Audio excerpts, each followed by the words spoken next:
안녕하세요. 김카마 NFL 프리뷰입니다. 오늘은 2025 시즌의 가장 흥미로운 팀 중 하나인 인디애나폴리스 콜츠를 살펴보겠습니다. 콜츠의 이번 시즌 인트로 슬로건은 바로 이것입니다. QB 논쟁과 러닝 파워, 과도기 속 도약을 꿈꾸는 말굽군단. 콜츠는 앤서니 리처드선과 데니얼 존즈의 치열한 주전 경쟁, 조나단 테일러와 퀸튼 넬슨을 중심으로 한 NFL 최상급 러닝 시스템, 그리고 루 에나루모 신임 수비 코디네이터의 혁신적인 수비 체제로 무장했습니다. 지난 5년 동안의 플레이오프 진출 실패를 뒤로하고 그들은 올 시즌 포스트 시즌 진출에 대한 간절함을 드러내고 있습니다. 비록 전력은 중위권으로 평가되지만 젊은 에너지와 베테랑 리더십이 조화를 이룬다면 AFC 남부지구 패권 경쟁의 다크호스로 충분히 부상할 수 있을 것입니다. 먼저 지난 2024 시즌 성적을 빠르게 짚어보겠습니다.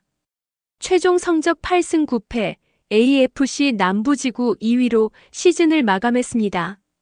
총 득점 실점 득점은 17위, 실점은 24위로 공수 모두 리그 중하위권에 머물렀습니다. 공격력 총 공격야드 22위, 패싱은 27위로 매우 부진했지만 러싱은 8위에 랭크되며 강력한 러닝 게임을 과시했습니다. 핵심 지표 CRD다운 성공률 22위, 레드존 TD 성공률 23위, 공격 점유 시간 TOP는 충격적인 31위였습니다. 턴오버 마진도 -4로 19위에 그쳤습니다. 이런 아쉬운 성적을 뒤로하고 콜츠는 2025 오프 시즌 동안 전력 보강에 집중했습니다. 영입 가장 큰 변화는 바로 QB 데니얼 존스의 영입입니다. 자이언츠 출신 베테랑으로 리처드슨의 경쟁 상대가 될 것입니다. 또한 바이킹즈 출신 에스캠린 바이넘, 치프스 출신 시비 차바리우스 워드 등 핵심적인 수비 보강을 이뤄냈습니다. 러닝백 칼릴 허버트도 백업진에 합류했습니다. 드래프트 1라운드에서 다재다능한 T 타일러 워렌을 지명하며 공격에 힘을 실었고 2라운드에는 수비 라인 보강을 위한 JT 투이 몰라우를, 3라운드에는 기민한 커버 능력을 가진 CB 저스틴 월리를 뽑았습니다. 이탈 아쉽게도 오라인의 핵심인 C 라이언 켈리와 G 윌 프라이스가 바이킹스로 이적했으며 키커 맥게이도 당출되었습니다. 코칭 벤골스에서 DC를 한 루 에나루모가 신임 수비 코디네이터로 합류했습니다.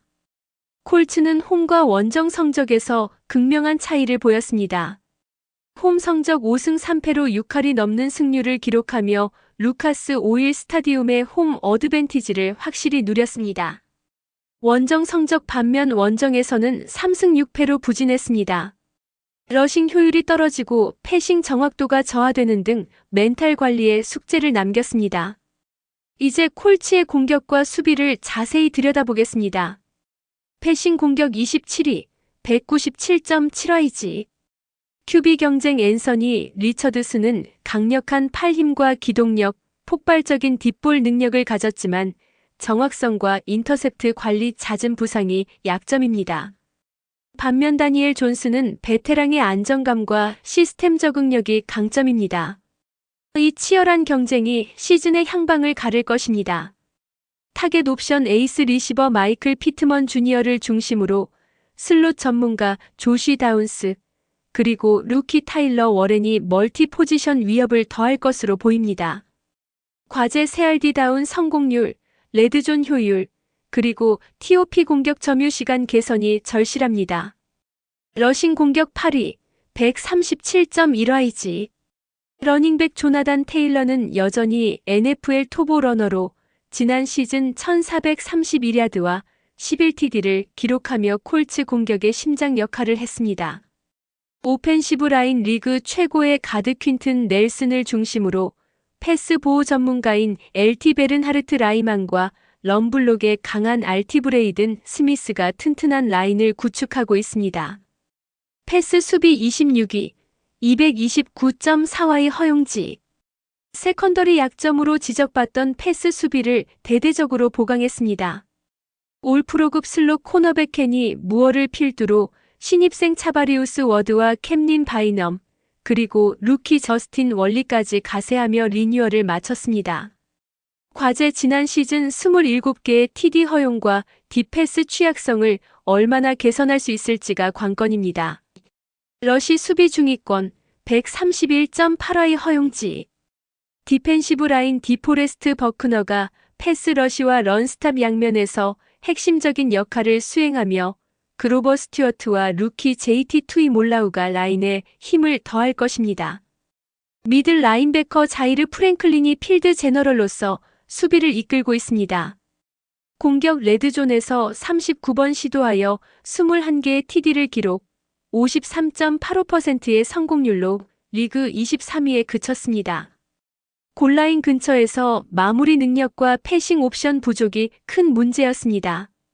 수비 상대에게 43번의 레드존 시도를 허용하여 24개의 TD를 내주며 56%의 허용률로 리그 중위권에 랭크됐습니다.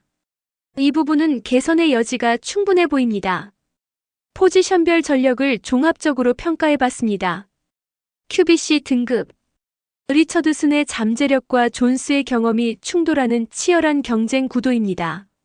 RBOL A- 등급. 조나단 테일러와 퀸튼 넬슨을 중심으로 한 리그 상위권의 확고한 강점입니다. WRT B- 등급. 뎁스가 아쉽지만 루키 타일러 워렌의 활약이 기대됩니다. DLA- 등급. 버크너를 중심으로 한 강력한 패스 러시와 견고한 런스탑 능력을 보유했습니다. DBB 등급. FA와 루키 대거 영입으로 보강에 성공했으나 적응이 변수입니다. 핵심 선수와 코칭 스타일. 프랜차이즈 플레이어는 조나단 테일러, 퀸튼 넬슨, 디포레스트 버크너입니다. 성장 기대주는 앤서니 리처드슨, 타일러 워렌, JT 투이몰라우입니다. 코칭진은 2년차인 셰인 스타이켄 감독과 신임 수비 코디네이터 루 에나루모가 팀을 이끕니다. 특히 루 에나루모의 벵갈스에서 실패했던 하이브리드 수비 시스템이 얼마나 빨리 정착될지가 중요합니다. 공격 스타일 앤드 특징. 콜츠의 공격은 러닝 중심 137.1yg의 RPO 패스 아프션을 적극 활용하는 파워런과 딥패스 조합을 특징으로 합니다. 핵심 과제는 조나단 테일러의 건강을 유지하고 QB 논쟁을 조기에 정리하며 CRD 다운 성공률을 개선하는 것입니다. 패싱 일관성 부족과 레드존 마무리력, 그리고 TOP 공격 점유 시간 개선 실패가 리스크로 꼽힙니다. 수비 과제 앤드 리스크. FA와 루키 선수들이 대거 투입되면서 팀 케미스트리를 맞추는데 시간이 필요할 수 있습니다. 지난 시즌 27개의 TD를 허용한 패스 수비 개선이 급선무입니다. 또한 리그 31위의 짧은 공격 점유 시간으로 인해 4쿼터의 수비진의 체력 관리가 어려워지는 점이 큰 리스크입니다. 스페셜팀 키커는 맥게이가 방출되면서 신인 스펜서 슈레이더와 매덕스 트루이오가 경쟁 중입니다. 시즌 초반에는 불안정할 수 있습니다. 펀터는 베테랑 리버트 산체스가 주전으로 안정적인 활약을 펼칩니다. 리턴 게임은 보완이 필요한 상황이며 커버리지 역시 일관성 있는 경기력이 요구됩니다. 콜츠의 지표를 플레이오프 팀 평균과 비교해봤습니다. 레드존 TD 성공률. 콜츠는 53.85%로 플레이오프 팀 평균인 62%보다 8% 이상 낮았습니다. 하위권 수준입니다. CRD 다운 성공률 37.9%로 플레이오프 평균보다 낮아. 드라이브 지속 실패가 많았습니다. 공격 점유 시간 TOP 24.5분으로 리그 31위라는 심각한 구조적 약점을 보였습니다. 짧은 드라이브로 수비진이 과부하에 걸리고 결국 후반 실점 증가와 클로징 실패의 악순환으로 이어졌습니다. 페널티하지만 경기당 5.5회로 우수한 규율을 보여줬습니다. 이것은 콜츠의 중요한 강점 중 하나입니다. 최종 팀 티어 B- 중위권. 장점 리그 상위권의 러닝 게임과 오펜시브 라인, 보강한 디펜스, 홈 어드밴티지, 그리고 젊은 선수들의 성장 잠재력. 단점 31위에 그친 공격 점유 시간, 불안정한 QB와 패싱 게임, 레드존 마무리력 부족, 원정 경기력 약세. 콜츠는 강력한 러닝 게임과 탄탄한 수비 라인을 바탕으로 한 전형적인 중위권 팀입니다. 이 팀이 플레이오프에 진출하기 위한 핵심 변수는 세 가지입니다. 첫째, QB 논쟁의 조기 해결. 둘째, 앤서니 리처드슨의 성장. 셋째, 공격 점유 시간 개선입니다. AFC 남부지구의 혼전 속에서 홈 어드밴티지를 최대한 활용하고 이 변수들을 성공적으로 관리한다면 5년 만에 포스트 시즌 진출도 충분히 가능할 것입니다. 예상 성적은 8승에서 10승 사이, 플레이오프 확률은 35-40%로 보고 있습니다. 다음 시간에는 더 흥미로운 팀으로 돌아오겠습니다. 시청해주셔서 감사합니다.